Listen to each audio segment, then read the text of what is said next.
Winning the eagle's feather.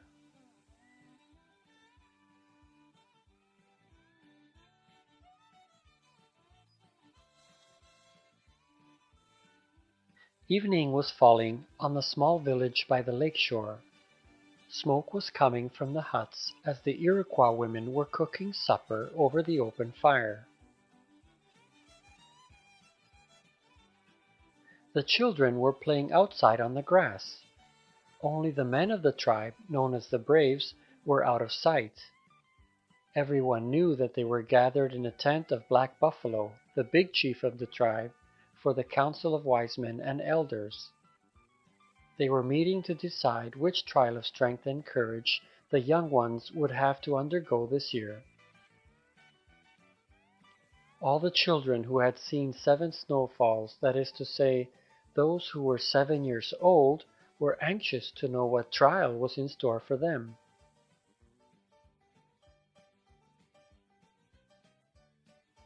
The sun had already gone down when they came out of the tent, first the braves, followed by the elders, and finally the big chief.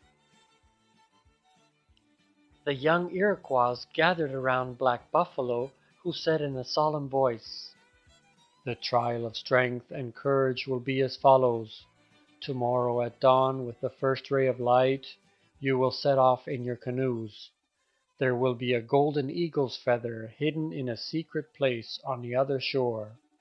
Whoever finds it will be the winner and will have shown that he has strength, courage, and wisdom."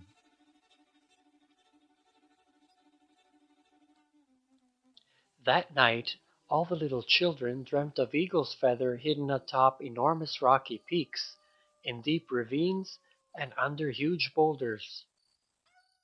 They dreamt of returning home with the golden feather and their parents looking on, full of admiration and pride.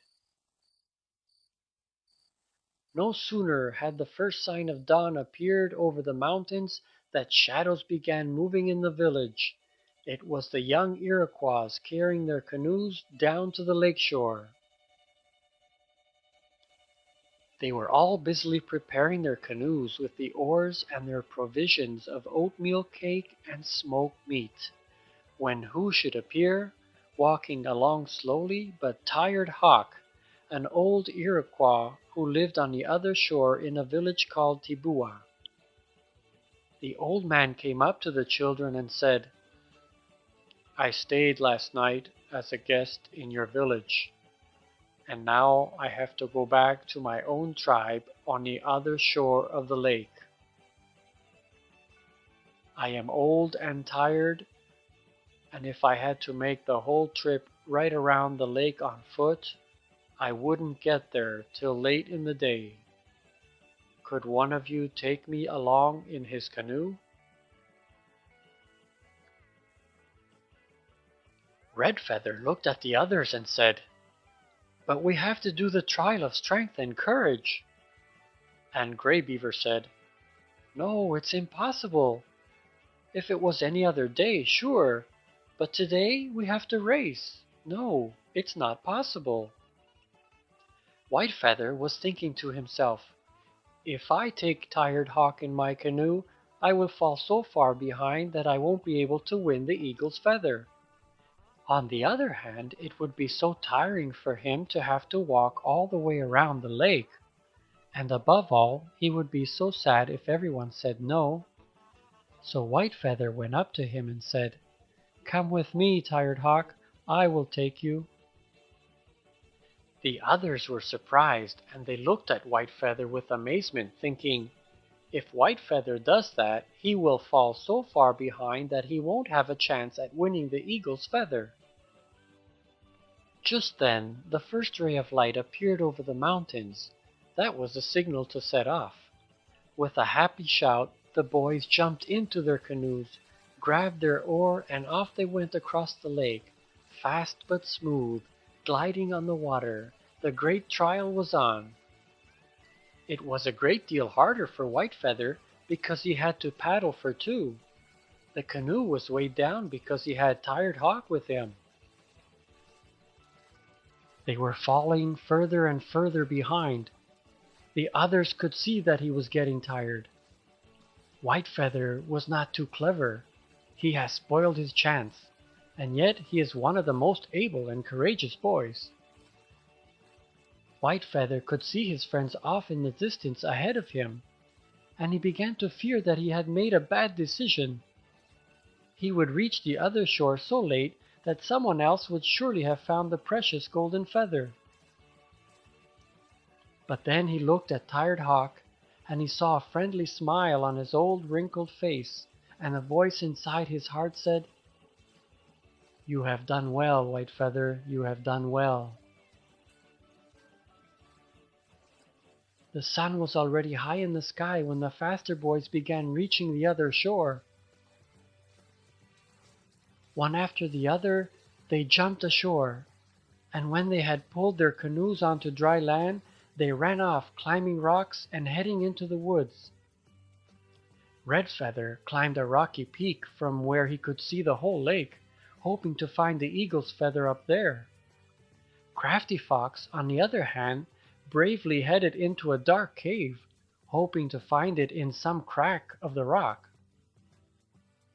Little Squirrel went climbing over an old hollow tree to slide himself down inside. Would the precious prize be hidden there? It was midday by the time Whitefeather's canoe arrived on the shore. He was covered with sweat from the trip across, and he was sure his friends were already celebrating the winner.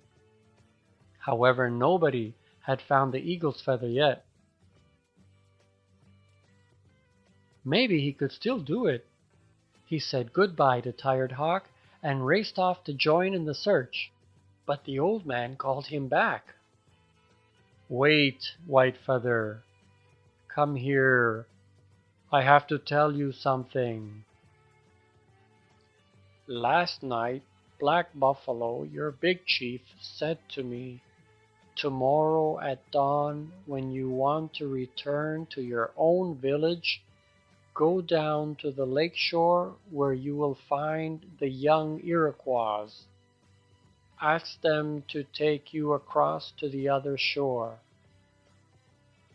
When you arrive on the other side, give this to the one who takes you there.'" And Tired Hawk drew out from underneath his poncho a marvelous eagle's feather, the golden eagle's feather. "Ooh! Come quick! Whitefeather has found the golden feather." The word quickly got around. The little Iroquois were full of wonder. Putting his hand on the boy's shoulder, Tired Hawk said, "You have won the trial and earned the golden feather, because love is the greatest power, and you have shown that you have that power when you came to my help and took me along in your canoe." Whitefeather had the courage to do what nobody else would do. This is the trial which the Council of Wise Men chose for you. The little boys looked at each other. "It's true. Love is the strongest of all, and Whitefeather has shown this. We want to do the same ourselves." Together they danced the song of sun and joy, to celebrate Whitefeather and to say goodbye to Tired Hawk. Then they jumped into their canoes and headed back to the village.